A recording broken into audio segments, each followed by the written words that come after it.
புதிய ஆட்சித் தலைவராக விஷ்ணு IAS பதவியேற்றுள்ளார். புதிதாக பொறுப்பேற்றுள்ள நெல்லை மாவட்ட ஆட்சித்தலைவர் விஷ்ணு IASஐ பல்வேறு கட்சியினர் மற்றும் அமைப்பினர், பல்வேறு துறையினை சார்ந்தவர்கள், அரசு உயர் அதிகாரிகள் பலர் நேரில் சந்தித்து வாழ்த்துக்களை தெரிவித்தனர்.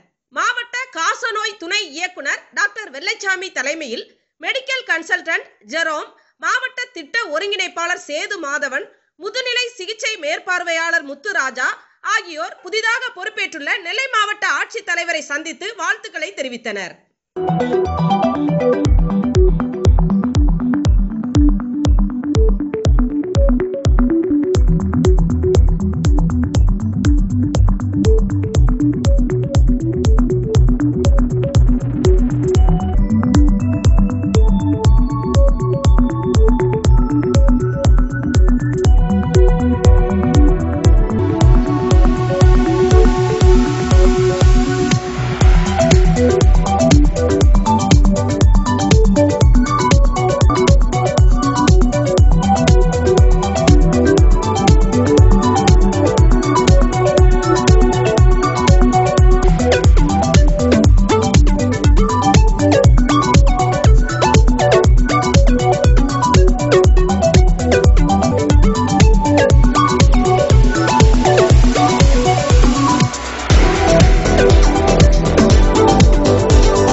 செய்திகளுக்காக நெல்லையிலிருந்து ரீட்டா.